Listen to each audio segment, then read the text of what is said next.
welcome back to another Guns Contractors video. Today we're out in the Backhoe going to a job I did a little bit at before Christmas, not with the Backhoe, just did a little bin store and path for this guy, and yeah, he wants me back to basically did such a good job on the path that he now wants his driveway sort of re-shingled and a few extra granite sets put across the front of the crossover. So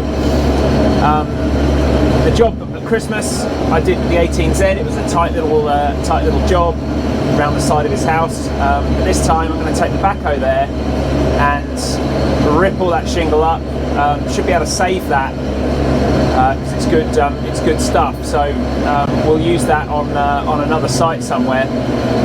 Get that tipped and bring in some new shingle, slightly more. He wants like a more sort of golden colour. So that's the plan. Should be able to do that with one grab with any luck. I'm also going to try and sort of regulate some levels about. I haven't allowed any extra material, but it's kind of a suck it and see job. He appreciates that until we sort of rip some up, you know, we're not going to know what we've got and really what he wants to achieve. So that's the plan.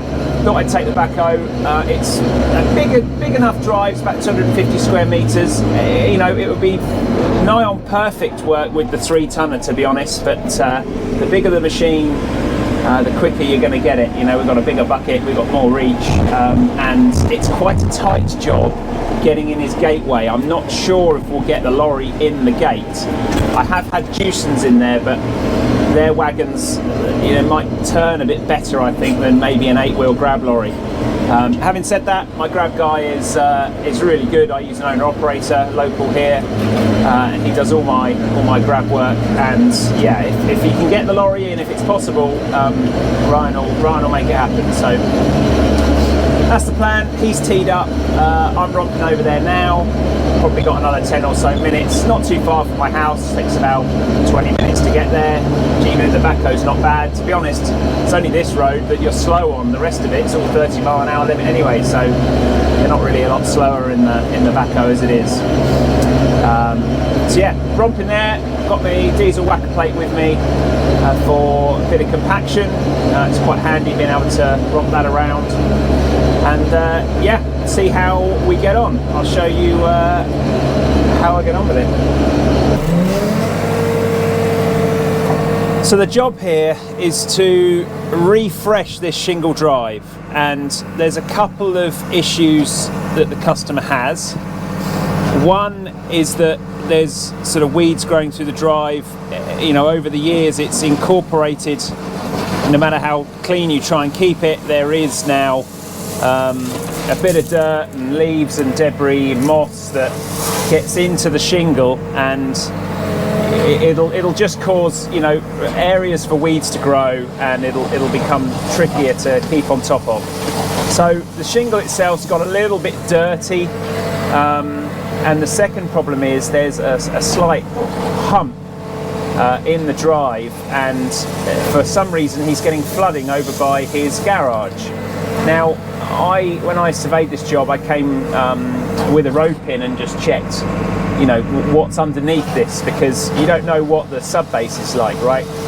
And I was suspicious that it was in places covered in either concrete or tarmac, because the pin just wouldn't bang in. And you know, today scraping it out, my suspicions have been confirmed in that way. So yeah, we've got a large area of tarmac. I don't know what this drive was before, but it's currently you know, that's the reason it's not draining. Now the thing is, because you've got this lump in it, that the water obviously isn't falling away out the door, which, you know, at the front of the drive is much lower than where the house is. So we've got plenty of scope to improve that. It's just for whatever reason it's developed this lump, and sadly it won't. Yeah, it doesn't drain away. Only really when it's really heavy rain. So what we're going to try and do is we're going to scrape all the old 20mm gravel off. It's nothing special. We're going to scrape that off and replace it, and in the process just try and regrade some of these areas to be a little bit more sort of friendly for water to run away in these sort of heavy rain periods that we're getting.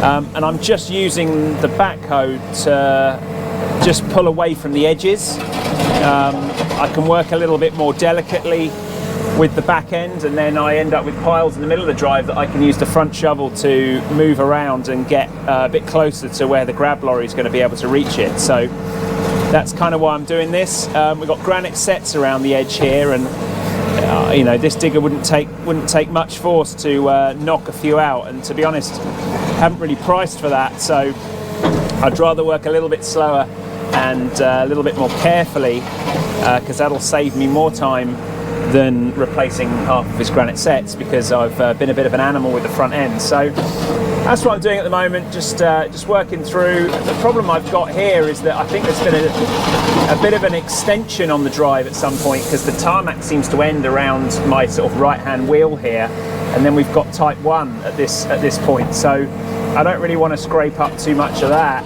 and thin the sub base out. So I'm just gently working in layers, trying to really gauge where the end of the tarmac is and the start of the the start of the type 1. Just seems to, you know, people extend their drives over time, don't they? And yeah, just don't want to end up with a big difference in levels between the old tarmac and the type 1. Now, it's not ideal having tarmac, to be honest, underneath gravel. It leads it to moving around an awful lot, and it's not really what I'd recommend, but I think we're going to be getting into a much bigger job if we decide we're going to start taking that up, and potentially, you know, bringing in a more permeable sub base, because yeah, you know, we're talking about a budget here. The customer doesn't want to spend a whole heap of money, which I understand, you know, it's what it is. So I'm just going to run around the edges with a shovel now, just to get these little loose bits quick, and then I can pull them in with the bucket and carry on the job.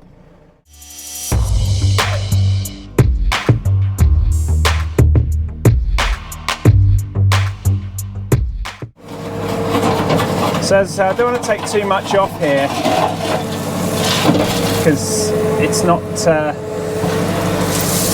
It's no point in removing a load of sub base. You know, you just have to put it back in again, and haven't really priced to do that. So it's just about finding a balance really between the dirty shingle and where the type 1 is. That's why I bought my diesel whacker plate, because that'll put this down pretty well, and I can. The leg's got a bit of shingle in. I can sort of whack it down, then compact it, and kind of work really all from one machine. That's certainly the idea. Just need to think about how I'm going to get this next bit. I'm trying to work the edge. As you get nearer the end of the drive, you end up, don't want to crunch his gate with the front bucket or something. So yeah, it's probably too much machine for the job, but look how quickly it's getting it done, and at the end of the day we're on a price here, so take the biggest machine in that you can. If you can make it work in the space, which I can, because I've got plenty of room to turn around, then we're earning more money, right? Because we're getting it done much faster. I think I allowed a couple of days for this, and actually the job has increased slightly, so there's now a third day on it. But if I can get, you know, this element of the job done today, that's 2 days work in one, arguably because you've been organised, but secondly brought the bigger machine, and that's really where this backhoe kind of earns me money, really, where you can and where you can fit it in. As nice as it is to have the tilt rotator and all the toys on my 8026, there is no substitute for having a machine with wider working range.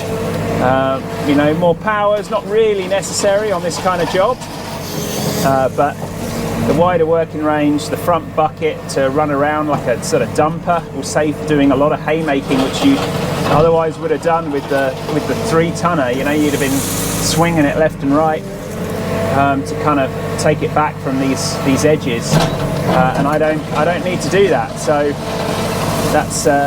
it's an advantage, really. I can kind of work my edges, pull it all into the middle, and hopefully we'll get the grab wagon in here and he'll be able to pick up all of this. So that's certainly the plan.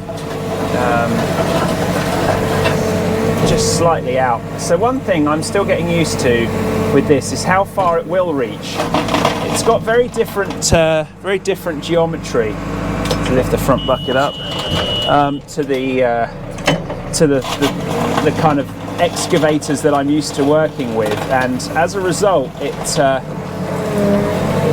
doesn't reach as far as you'd think it would. You know, with the arm extended, they must have been a real nightmare to use before you had the extending arm, because this boom works like a triangle, right? You know, they're both straight. It's not like got a bent boom, which the excavators have.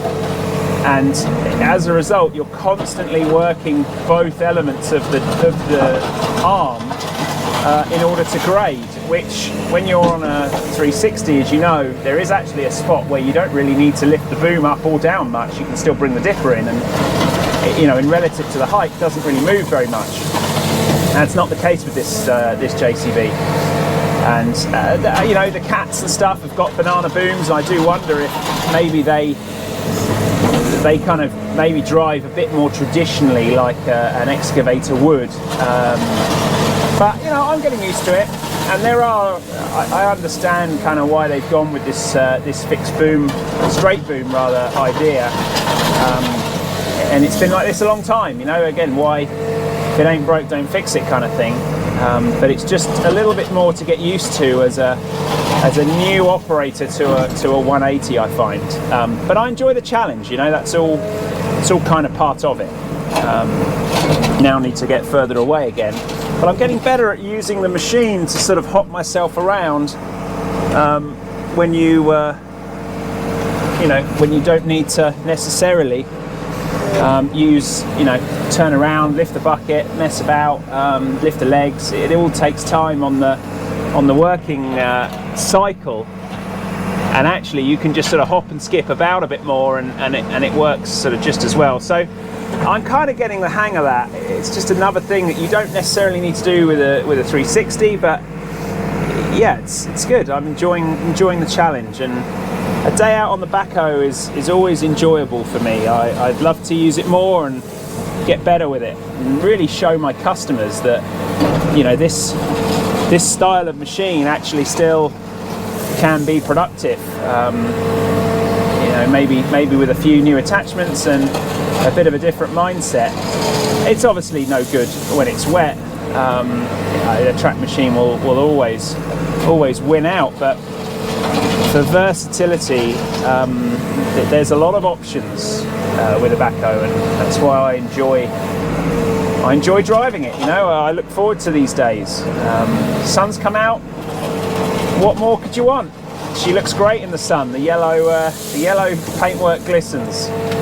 I'm getting my buckets muddy though. Bit of a shame. They did look good when I first painted them, but you can always put a bit more paint on something. She'll have earned some money to afford some new paint, so no harm in that.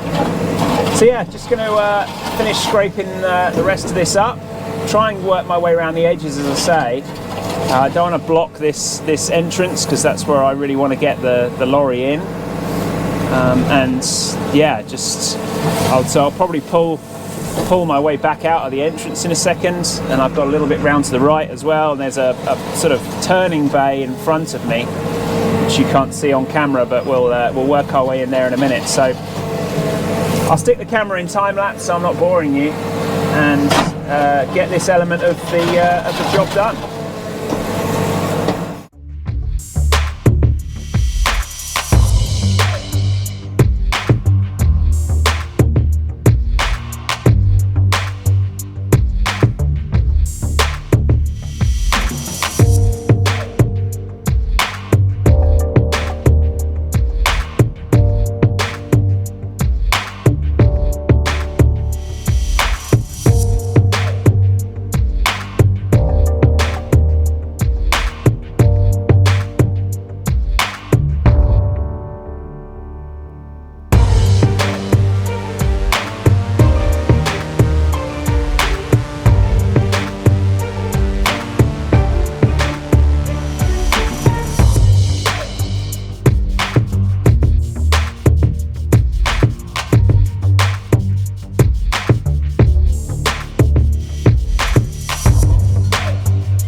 So I've just been out with the string line, just getting an idea for where the levels are. New shingle is over there now. The old stuff got grabbed away, that was sat just here. And I've identified there's a bit of a high spot kind of in this area here. You might be able to just see the blue dots over here. So what I've done is I'm just blading that off. I just went around with a spray can and marked some high bits. Got a bit of a low spot over in this corner as well. So I'm going to fire some of this down into here because there's a bit of a low spot, and I'm going to put a bucket full probably over here just to build that bit up. What I've actually got here is the old tarmac driveway used to come in and kind of turn round here. So I've got tarmac at this point. That's an addition, so is just scalpings. This whole area here is an addition as well. So just trying to, I can't obviously put any material on top of the tarmac, it's not going to work. It'll just pull up and mix in with the shingle and look rubbish. So I'm going to pull this down into a bit of a low spot down here, bucket full over there, and get the diesel whacker on it. That's the plan.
Right, so we spread the shingle around just roughly for now, just to get some down on the ground. There's a couple of bits that are a little bit deep, and there's a couple of bits that are a little bit thin. So now the trick really, and I'm not going to do too much of this with the excavator, is just to go around and kind of make sure you don't want too much gravel on top of the surface. The cars will just wheel spin in it if it's too deep, be like a beach.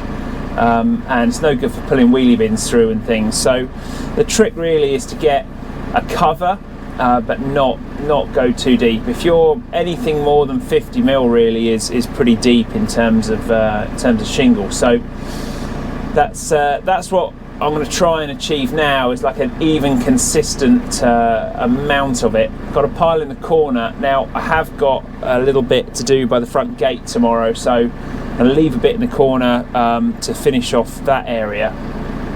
But there, that's the thinking at the moment. Didn't take very long at all with the front bucket. You can do a huge area, and in fact, if there was a little bit more room, you know, on the job, you really could cover an area very, very quickly. So pretty pleased with how that's gone. Now it's just a question of feeling sort of my grade and pushing out. I got a couple of kind of high spots which are tricky to sort of see really from the cab. It's difficult. I think the front bucket's the hardest part of this machine to master, by far, really. By far the hardest thing. The back end is something, but getting this front end to do what you want is it's tricky, especially when you haven't seen how people go about it. You know, there's no sort of help from anywhere. There's no manual of how to use this, and there's so many ways to use the front bucket, and so many tricks of the trade that I'm kind of watching a lot of YouTube and trying to pick up ways and techniques to help myself, really. But yeah, there's no right or wrong way. So just trying to blade got a bit of excess in front of me, just trying to push that out. But of course I don't want to take too much off, because you know that's no good to me either. So it's just a question of feeling really where that front edge is, and just trying to push that into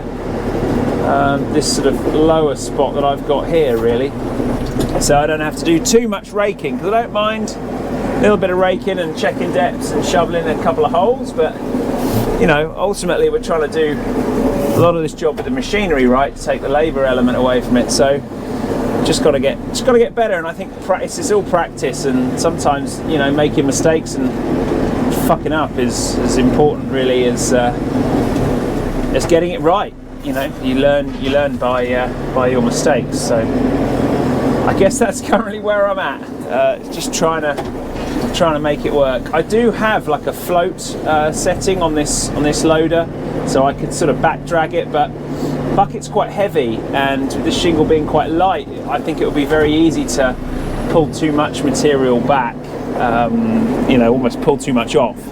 And type 1 would be a little bit, you know, a little bit more resistant to that, so it would stand it better, I think. But yeah, just trying to get a consistent sort of amount of shingle on things really. It's just a question of going back and forward and taking a little bit off and getting out. And I've always done like the swirly kind of 180 foot technique, where you stand on the spot and you spin 180 on your ball of 1 foot, and you end up being able to just about see the sub base below. That's kind of the right amount of shingle. I don't know if anyone else has used that kind of technique, but that's how I found is a kind of good gauge really to estimate if you've got the right amount of stuff on. Because yeah, it's very easy to take too much off, and to be honest, once you get a few piles about, what I'm going to do is probably get a load in the front shovel and then just leave my loader bucket full, and I can shovel out of that just as I go around and fill in spots.